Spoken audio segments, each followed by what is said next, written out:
Morning. കർത്താവിനാമത്തിലുള്ള സ്നേഹവും ഒന്നും അറിയിക്കുന്നു. കഴിഞ്ഞ ദിവസം നമ്മൾ സംസാരിക്കുന്നത് സ്പിരിച്വലാണോ സോളിഷാണ്. ഞാൻ പറയുന്നത് 3 ടൈപ്പ് ആൾക്കാർ ബൈബിൾ വായിക്കുമ്പോൾ 3 ടൈപ്പ് ആൾക്കാർ. ഒന്ന് കാർമൽ, മറ്റേ ലോക മനുഷ്യൻ, അല്ലെങ്കിൽ പ്രാകൃത മനുഷ്യൻ എന്ന് പറഞ്ഞാൽ ദൈവത്തെ അറിയാത്തവർ. 2 സോളിഷ് എന്ന് പറഞ്ഞാൽ കർത്താവിനെ അറിഞ്ഞു, വീണ്ടും ചിഹ്നം പ്രാപിച്ചു, പക്ഷെ സ്വന്തം കഴിവിലും സ്വന്തം ബുദ്ധിയിലും സ്വന്തം ശക്തിയിലും സ്വന്തം റൈച്ചസ്നെസ്സിലാണ് ജീവിക്കും. പരിശുദ്ധാത്മാവിന് ഒരു റോളില്ല, ഉണ്ടെങ്കിൽ തന്നെ വളരെ ചെറിയൊരു റോൾ. അതാണ് സോളിഷ്. മൂന്നാമത്തേതാണ് സ്പിരിച്വൽ. ദൈവത്തിൻ്റെ ആത്മാവിനെ നടത്തപ്പെടുന്ന ഓരോരുത്തർ ദൈവത്തിൻ്റെ മക്കൾ എന്നുള്ള കാറ്റഗറിയിലേക്ക് അവർ വരും. അപ്പോൾ ഇതിലേതാണെന്ന് നമ്മൾ തിരിച്ചറിഞ്ഞില്ലെങ്കിൽ നമ്മൾ വലിയ അപകടത്തിലേക്ക് പോകും. അതാ കഴിഞ്ഞ ദിവസം ഞാൻ ഹീബ്രൂസ് ചാപ്റ്റർ 4 വായിച്ചായിരുന്നു. ദൈവവചനം നമ്മളിതിനെ സഹായിക്കുന്നത്. ദൈവവചനം ഇരുതലമൂർച്ചയുള്ള വാൾ പോലെയാണ്. അത് ഇറങ്ങി ചെന്നിട്ട് നമ്മുടെ ഉള്ളിലുള്ള ഇതിനെ വേർതിരിക്കും, സോളിനെ സ്പിരിറ്റിനെ തമ്മിൽ ഡിവൈഡ് ചെയ്യും. അത്രയും ഡീപ്പായിട്ട് പോകാൻ നമ്മൾ ദൈവവചനത്തിനെ പരിശുദ്ധാത്മാവിനെ നമ്മൾ അനുവദിക്കണമെന്ന് പറഞ്ഞാൽ നമ്മളെ തന്നെ ഏൽപ്പിച്ചു കൊടുക്കണം. ഞാൻ ഏതാണെന്നുള്ളതിനെ കാണിച്ചു തരും. അപ്പോൾ സാധാരണ ആൾക്കാർക്ക് പറ്റുന്നൊരു അബ്ദം എന്ന് വെച്ച് കഴിഞ്ഞാൽ കർത്താവിൽ വിശ്വസിച്ചു, കർത്താവിനെ വിശ്വാസത്തെ ഏറ്റു പറഞ്ഞു, സ്നാനപ്പെട്ടു, അതോടുകൂടി തൃപ്തിയായെന്ന് വിചാരിക്കുന്ന ആത്മീയരാണ്. ഈ വാസ്തവത്തിൽ തിരിച്ചറിയുന്നില്ല. They are just spiritual babies. ആത്മീയമായിട്ട് ശിശുക്കൾ എന്ന് പറഞ്ഞാൽ പാൽ കുടിക്കാൻ തുടങ്ങിയിട്ടേ ഉള്ളൂ. സ്പിരിച്വലായിട്ട് പറയാൻ പറ്റില്ല. സ്പിരിച്വലായിട്ട് പറയാമെന്ന് വെച്ച് കഴിഞ്ഞാൽ ആ പരിശുദ്ധാത്മാവിന്റെ സഹായത്തോടെ നമ്മുടെ ജഡത്തിന്റെ പ്രവർത്തനം മരിപ്പിച്ച് നമ്മളെ തന്നെ deny your self and taking up the cross, ആ ലെവലിൽ ചെല്ലുന്നതാണ് സ്പിരിച്വൽ ലെവൽ. ഇപ്പോൾ പലപ്പോഴും ഇത് തിരിച്ചറിയാതെ ഞാൻ പറഞ്ഞിരുന്നത് ഈ ആത്മാവിൻ്റെ ഫലവും സോളിൻ്റെ ഫലവും, അല്ലെങ്കിൽ സ്പിരിറ്റിൻ്റെ ഫ്രൂട്ട്സും സോളിൻ്റെ ഫ്രൂട്ട്സും ഏകദേശം ഒരുപോലെ. ഈ കള്ളനോട്ടും നല്ലനോട്ടും ഒന്നിച്ചിട്ട് തന്നെ തിരിച്ചറിയാൻ ബുദ്ധിമുട്ടുള്ളതുപോലെ നമ്മൾ സൂക്ഷിച്ച് പരിശോധിച്ചെങ്കിൽ മാത്രമേ തിരിച്ചറിയാൻ പറ്റത്തുള്ളൂ. അതിനാ ദൈവവചനവും പരിശുദ്ധാത്മാവും നമുക്ക് തന്നിരിക്കുന്നു. അപ്പോൾ അനേകം ആൾക്കാർ നമ്മൾ ചുറ്റുപാട് പോയി കഴിഞ്ഞാൽ ഞാൻ ഉൾപ്പെടെ അനേകരെ ചിന്തിച്ചിരിക്കുന്ന ആത്മീയരാണ്. ഇപ്പോഴാണ് സോളിഷ് ആയിരിക്കുമ്പോൾ തന്നെ, അല്ലെങ്കിൽ ജഡത്തിലായി നമ്മൾ പ്രാകൃത മനുഷ്യരല്ല, ലോക മനുഷ്യരല്ല, അതിൻ്റെ അടുത്ത സ്റ്റേജിലുണ്ട്. പക്ഷേ ആത്മീയരായിട്ടില്ല. ആത്മീയരാണെങ്കിൽ ആത്മാവിനാൽ നടത്തപ്പെടണം. ആത്മാവിൻ്റെ ഡയറക്ഷൻസ് അനുസരിച്ച്, ഗൈഡൻസ് അനുസരിച്ച് ആത്മാവ് നമ്മളോട് ഒരു കാര്യം വേണ്ടെന്ന് പറയുമ്പോൾ വേണ്ടാന്ന് തീരുമാനിച്ച് എന്താ ദൈവം തിരിച്ചറിഞ്ഞ് അതിൽ കൂടെ നടക്കുന്നതാണ് ആത്മീയത.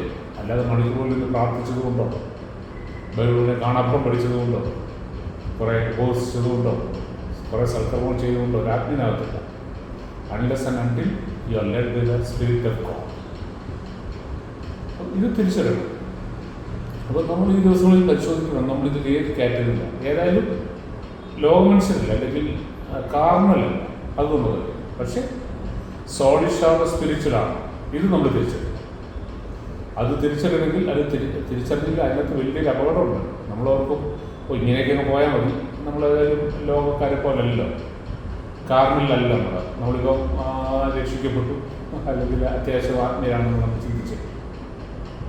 പക്ഷെ ഞാൻ വചനം വായിച്ചിരിക്കും. അപ്പോൾ അതിൻ്റെ അപകടം നമുക്ക് മനസ്സിലാവും, നമ്മളിവിടെ നിൽക്കുന്നതെന്ന്. റെവലേഷൻസ് ചാപ്റ്റർ 3, വെളിപാട് പുസ്തകം അതിൻ്റെ 3-ന്റെ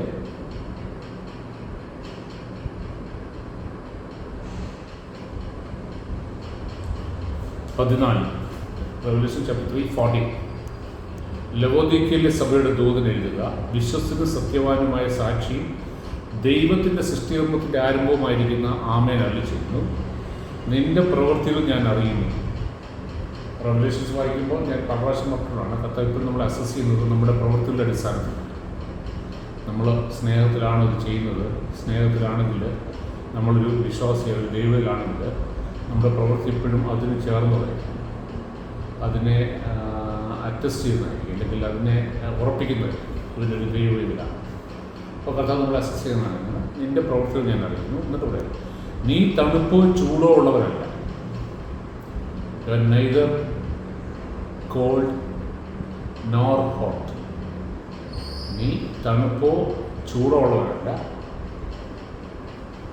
തണുപ്പോ ചൂടോ ഉള്ളവനായിരുന്നു എങ്കിൽ എന്ന് ഞാൻ ആഗ്രഹിക്കുന്നു. ചൂടോ തണുപ്പോ ഇല്ലാതെ മന്ദോഷ്ണവാനാകിയാൽ നിന്നെ ഞാൻ എൻ്റെ വായിൽ നിന്ന് തുപ്പിക്കളയും.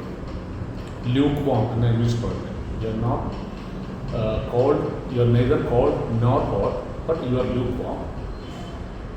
അതുകൊണ്ട് നിനക്ക് രുചിയില്ല, ടേസ്റ്റ്ലെസ്സാണ്. നമുക്ക് കോഫിയൊക്കെ തണുത്ത് കഴിഞ്ഞാൽ പിന്നെ ഒന്നീ കോൾഡ് കോഫി ആയിരിക്കാം, അല്ലെങ്കിൽ ചൂടുണ്ടാകും. ഈ ഇടയ്ക്കുള്ളതെന്ന് പറയുന്നത് നമുക്ക് പലർക്കും അത് ഇഷ്ടപ്പെടും. അപ്പോൾ കഥ പറഞ്ഞത് ഒന്നീ നീ കാറിലായിരിക്കും, അതാ തണുപ്പ്. എന്നാൽ എന്നെ അറിയാത്തതായിരിക്കും. അപ്പോൾ നമ്മളിത് ഓർക്കും അതെന്താ അങ്ങനെ. അതെന്താണെന്ന് ചോദിച്ചു കഴിഞ്ഞാൽ കാറിലാണെങ്കിൽ പിന്നെയും നമുക്ക് സാധ്യത കിടക്കില്ല. അതേസമയം അല്ലെങ്കിൽ നീ ഹോട്ടായിരിക്കും, സ്പിരിച്വലായിരിക്കും. എന്ന് പറഞ്ഞാൽ നീ ആത്മീയനായിരിക്കും. ഒന്നിൽ നീ ജനിക്കും മനുഷ്യൻ, ലോക മനുഷ്യൻ, എന്നെ അറിയാത്തത്, കാരണം നിനക്കൊരു സാധ്യതയുണ്ട് പിന്നെ എന്നെ അറിയാനായിട്ട്. അല്ലെങ്കിൽ നീ സ്പിരിച്വൽ. ഇതിൻ്റെ ഇടയ്ക്കുള്ളതാണ് ഈ സോളിഷ് എന്ന് പറയുന്നത്.